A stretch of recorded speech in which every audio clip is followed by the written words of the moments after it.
Galingan mo, galingan mo. Tamaan mo yan. Ano, Jay?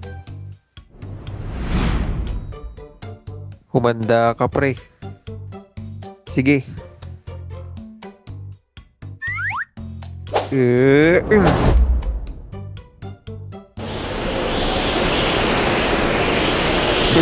Yan na ba yun? Natamaan niya.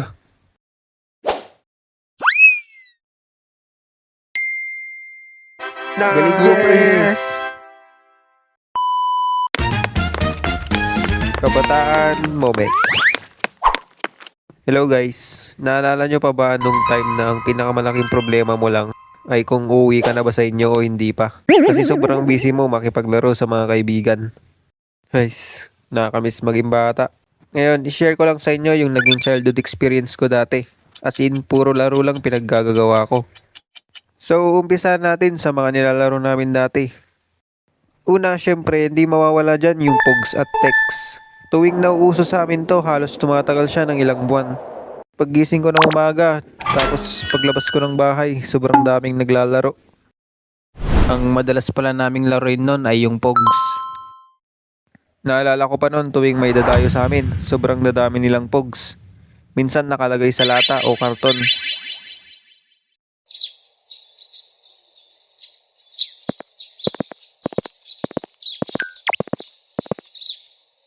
Uy, tara Pogs.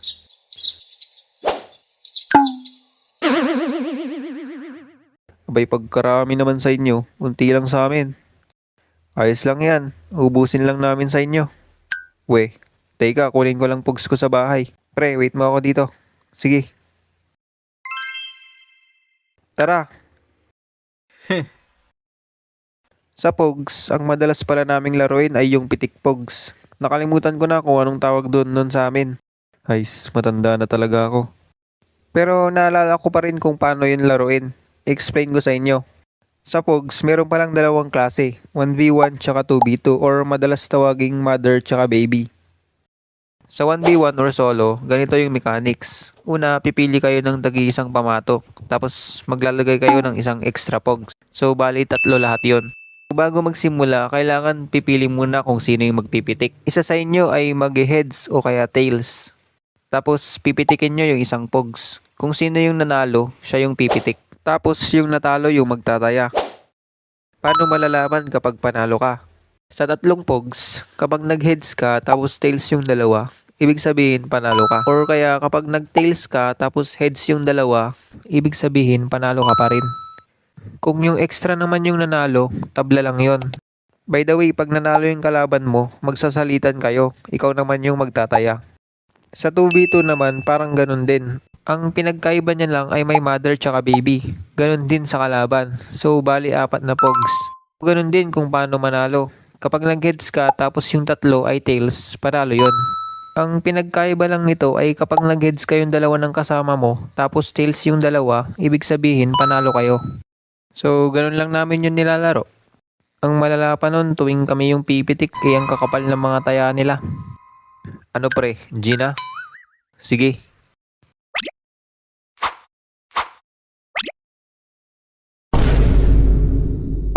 Grabe naman taya mo pre. Kahit pagsamahin yung Pogs namin dalawa, di namin mababayaran yan. Kautang pa talaga ako sa inyo. Kawasan mo naman kahit unti. Sunod naman ay yung baril-barilan. Pero yung gamit lang namin nun is kahoy.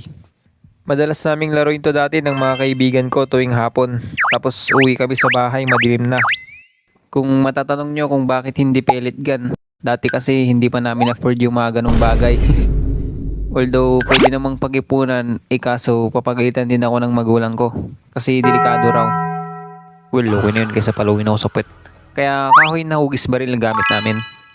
Sa paghanap naman nito, pupunta kami ng mga kaibigan ko sa bukid kasi merong mga puno ron malapit. Tapos yung mga nahuhulog na sanga kinukuha namin para tignan kung merong hugis baril or pwede rin espada. Naalala ko nun yung isa kong kaibigan nakahanap ng perfect hugis ng baril, as in ang angas niya tignan. Kapag nakahanap na kami ng tag-iisa ng mga kaibigan ko, malamang sa malamang, digmaan na.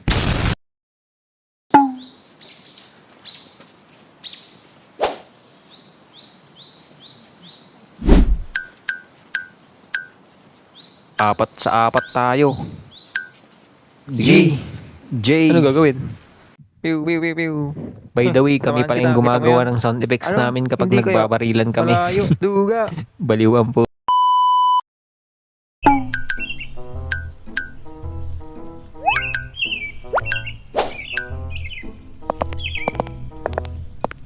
Papalapit na sila pre.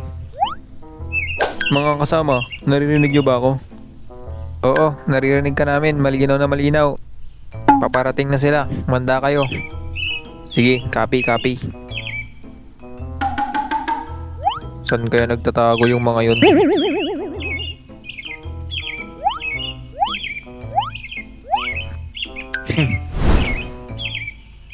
eh?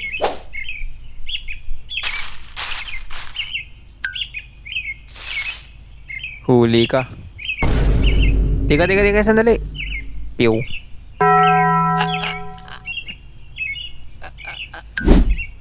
Huwag kang kikilos, pre. Paparating na yung iba nilang kasama. Yung ginagawa naming pangpasabog nun, alam nyo ba yung sa pinagkapasan ng palay?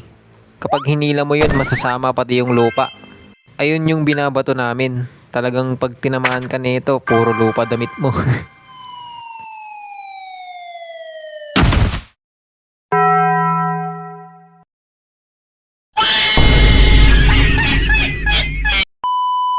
Sunod naman ay yung pag-akyat sa puno. Ang number 1 tambayan naming magtotropa. Madalas kami dati sa mga puno-puno ng mga tropa ko tuwing tanghali. Especially sa puno ng mangga. Kulang na lang bigyan kami ng saging habang kumakalambitin sa puno. Mas presko kasi ron kumpara sa bahay. Natatandaan ko may isang puno ng mangga ang madalas naming puntahan para gawing tambayan. Abay doon talaga nangyayari lahat ng transaksyon naming magtotropa. Kung anong ganap o anong uso. Talagang para kaming ninja dun sa taas. Kulang na lang meron kaming makakapal na damit. Sobrang dami naming napapag-usapan kapag andun kami. Pre, what if lahat ng nakikita mong basura ngayon ibiglang nagkalaman? Ha? Siyempre, kukunin ko agad yung malaking chichirya, no? Ganun. Mga pre, nakikita nyo ba yung malalaking bundok doon? Huh? Oh, bakit? Saan? Ano meron? Parang ang lapit tignan, no? Oh,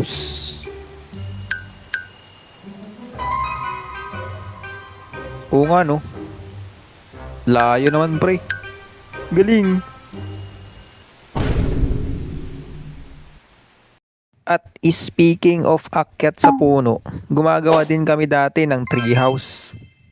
Naalala ko nun, kinukuha ko pa sa bahay ng lolo ko yung martilyo tsaka mga pako para lang makagawa nito.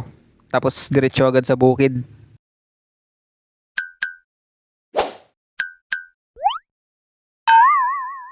Sa paggawa ng treehouse, kumukuha kami ng mga makakapal na kahoy tapos pagtatagpi-tagpiin namin hanggang sa maging mukhang maliit na kubo.